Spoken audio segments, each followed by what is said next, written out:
Amerika Serikat, AS, mengambil langkah kontroversial dengan melarang Presiden Palestina Mahmud Abbas untuk menghadiri sidang Majelis Umum Perserikatan Bangsa-Bangsa, PBB, yang akan digelar bulan depan di New York.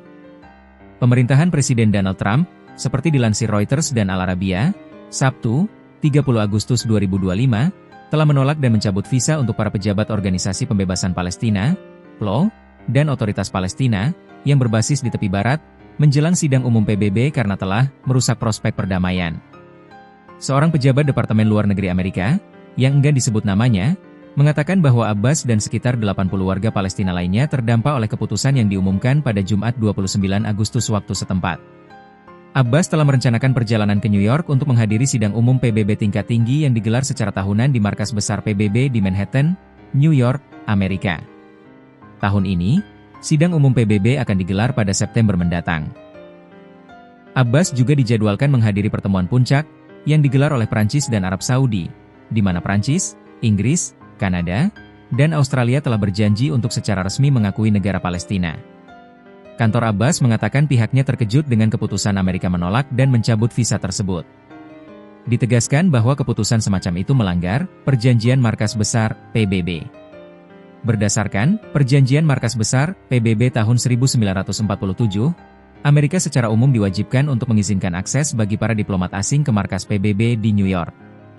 Namun, Washington mengatakan mereka dapat menolak visa dengan alasan keamanan, ekstremisme, dan kebijakan luar negeri. Departemen Luar Negeri Amerika membenarkan keputusannya itu, dengan melontarkan kembali tuduhan lama soal PLO dan Otoritas Palestina telah gagal dalam menolak ekstremisme, sambil mendorong pengakuan sepihak atas negara Palestina. Ini demi kepentingan keamanan nasional kami untuk meminta pertanggungjawaban PLO dan Otoritas Palestina atas ketidakpatuhan mereka terhadap komitmen mereka, dan karena merusak prospek perdamaian, sebut Departemen Luar Negeri Amerika. Para pejabat Palestina menolak tuduhan tersebut, dengan mengatakan bahwa perundingan-perundingan yang dimediasi Amerika selama puluhan tahun telah gagal mengakhiri pendudukan Israel dan mengamankan negara Palestina yang merdeka.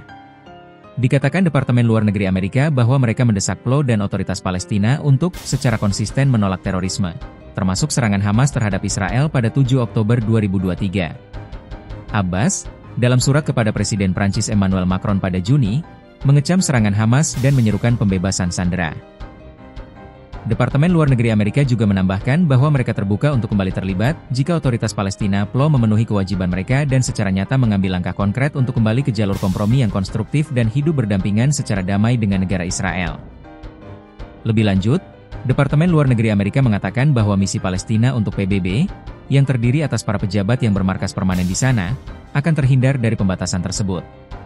Menanggapi situasi tersebut, juru bicara PBB Stéphane Dujarric menyatakan PBB akan membahas masalah visa dengan Departemen Luar Negeri Amerika, sesuai dengan perjanjian markas besar PBB antara PBB dan Amerika.